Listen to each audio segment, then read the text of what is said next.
Hi viewers, எல்லோருக்கும் வணக்கம். இன்னைக்கு பாண்டியன் ஸ்டோர் தொடர் கதையில் மீனா அவங்க மாமியார் வீட்டில் உட்காந்துக்கிட்டு காய்கறி நறுக்கிட்டு இருக்காங்க. ராஜி கூட பேசிக்கிட்டு அப்படியே என்ன சொல்கிறாங்கன்னா, மீனா பாவம் இந்த மயிலக்கா ரொம்ப கஷ்டப்படுறாங்க. மாமா பாரு இது மாதிரி பேசுவார் நான் நினச்சே பார்க்கலன்றாங்க.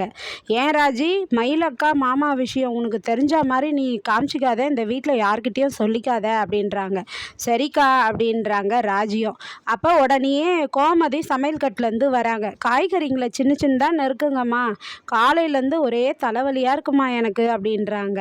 அப்புறம் சொல்கிறாங்க, என்ன சொல்கிறாங்கன்னா, கோமதி பாரு இந்த மயில் வீட்டில் தேங்காய் உடைக்கிற மாதிரி இந்த விஷயத்த பட்டுன்னு சொல்லியிருந்தாக்கா இந்த பிரச்சனையே இல்லை. இவ்வளோ நாள் மூடி மறைச்சி வச்சுட்டு அவங்க அப்பாவும் அம்மாவும் இந்த விஷயத்த சொல்லாமல் சரவண மேலே இந்த பொண்ணுக்கிட்ட பேசுகிறான் அந்த பொண்ணுக்கிட்ட பேசுகிறான்னு அவன் மேலே பழியை போட்டுட்டு சுற்றிட்டு இருந்திருக்காங்க அப்படின்னு சொல்கிறாங்க கோமதி. அதுக்கு மீனா சொல்கிறாங்க, அவங்க சொல்கிறதுல என்ன தப்பு இருக்கு அத்தை, அது உண்மை தானேன்றாங்க. உடனே ஷாக் ஆகுறாங்க. என்னடி சொல்கிற அப்படின்னு.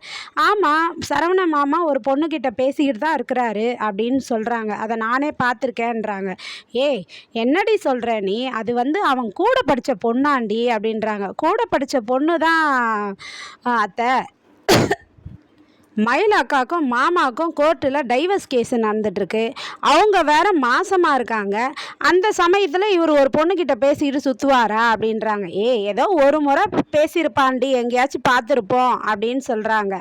அதுக்கு போய் இவங்க தப்பாக பேசுவாங்களான்னு. அத்தை ஒரு முறை இல்லை அத்தை, நானே 4-5 முறை கோயிலில் மாமா அந்த பொண்ணுக்கிட்ட பேசியிருந்தா நானே பார்த்துருக்கேன்றாங்க.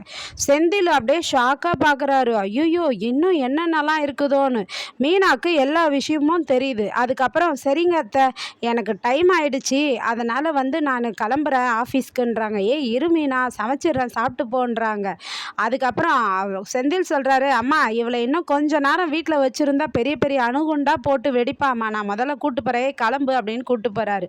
கோமதிக்கா ஒரே கஷ்டமாக இருக்குது. என்னடி காலையிலேருந்து அதிர்ச்சி மேலே அதிர்ச்சியாக இருக்குது, அப்போ நம்ம சரவணங்கிட்ட பேசணும் அப்படின்னு நினைக்கிறாங்க. அதுக்கப்புறமா முத்துவேல் சக்திவேல் கிட்ட பேசுகிறாரு. பேசும்போது சக்திவேலுக்கு ஒரே சந்தேகமாக இருக்குது. அண்ணன் எங்கே தான் போயிட்டு வந்தாருன்றது தெரியல. அப்போ அவங்க அண்ணனை கேட்குறாரு, அண்ணன் நீங்கள் எங்கண்ணே போயிட்டு வந்தீங்க நேற்று, அதை பற்றி பேசவே இல்லையே அப்படின்றாரு. உடனே அவர் சொல்கிறாரு, நிலம் பார்க்குறதுக்கு தான்ன்றாரு. இல்லைண்ணே நீங்கள் நிலம் பார்க்குறதுக்கு போகலை, ஆனால் உங்களை அந்த கதிர் பையன்ல அண்ணன் வீட்டு வாசலில் இறக்கி விட்டாப்பல அப்படின்றாரு. உடனே அண்ணன் என்ன தானே பண்ணுறீங்க, உண்மையை சொல்லுங்கண்ணே அப்படின்றாரு. இல்லை எனக்கு வர வழியில் தலை வலிச்சுது அப்படின்றாரு. சரிண்ணே, உங்களுக்கு தலை வலிக்கிறதுக்கும் அந்த பரதேசி என் கதிர் கூட்டு விடுறதுக்கும் என்ன சம்மந்தம் இருக்குதுன்றாங்க.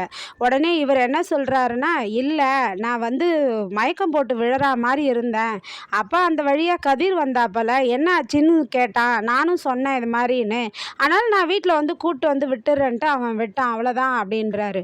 இல்லையண்ணே நீங்கள் ஏதோ மறைக்கிறீங்களேன்றாங்க. உடனே அவங்க அண்ணி என்னங்க தம்பி, உங்கள் அண்ணன் தான் உடம்பு சரியில்லைன்னு சொல்கிறாருல்ல, எதுக்கு சும்மா நீங்கள் தொல்லை பண்ணிக்கிட்டே இருக்கீங்க அப்படின்னு சொல்லிட்டு திட்டுறாங்க. அதுக்கப்புறம் நான் போய் ரெஸ்ட் எடுக்கிறேன்ட்டு போயிடுறாரு சக்திவேலு.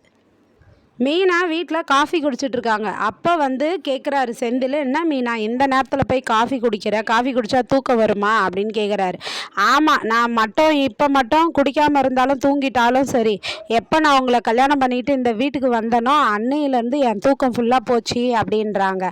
அதுக்கு செந்தில் சொல்கிறாரு, ராஜும் உன்ன மாதிரி இந்த வீட்டுக்கு வாழ வந்த மருமக தானே, அவள் உன்ன மாதிரி எல்லா விஷயத்துமா இழுத்து போட்டுக்கிட்டு இருக்கா, அவள் நிம்மதியாக இல்லை, அது மாதிரி நீயும் இருக்க வேண்டியதானே அப்படின்றாரு. அதுக்கு மீனா சொல்கிறாங்க, ஆமாம் எல்லா விஷயமும் என் கண்ணு முன்னாடி தான் நடக்குது, நான் என்ன பண்ணுவேன் பாரு, இந்த மயிலக்கா பிரச்சனை என் கண்ணு முன்னாடி தான் நடந்தது, சூழ்நிலை நான் தான் அதில் மாட்டிக்கிட்டேன், அதே மாதிரி இந்த சரவண மாமா ஒரு பொண்ணுக்கிட்ட பேசுகிறதும் அது என் கண்ணில் தான் மாட்டுச்சு, அதனால் நான் என்ன பண்ணுவேன் அப்படின்றாங்க.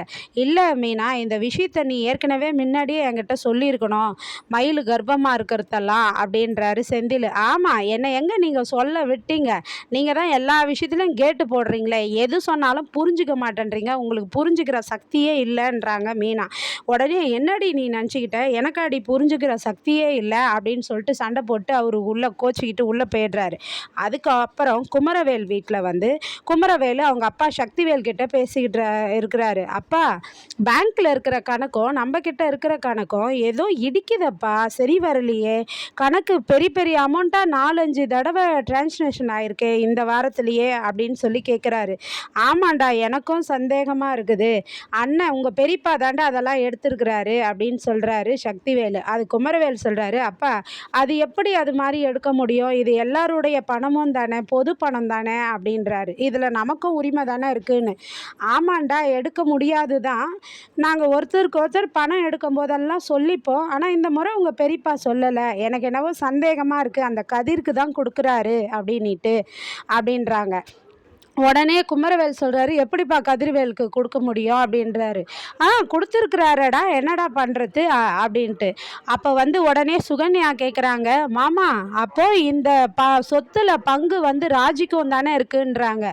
உடனே சக்திவேலுக்கு கோவம் வந்து, அது எப்படி அந்த ஓடுகாலிக்கும் இதில் பங்கு இருக்குது, அவள் தான் வீட்டை விட்டு ஓடி போனால, டேய் அவளுக்கெல்லாம் பங்கு போச்சுன்னா எங்கள் அண்ணன் அவங்க மரும் பிள்ளைக்கும் மருமகளுக்கும் தூக்கி கொடுத்துட்டா நம்மலாம் நடுத்தருவில் தாண்டா நிற்போன்னு புள்ளக்கிட்ட சொல்கிறாரு. நாளைக்கு இதனால் என்னென்னலாம் கலவரம் நடக்குதுன்னு திங்கக்கிழமை பொறுத்திருந்து வெயிட் பண்ணுவோம். நன்றி, பாய்.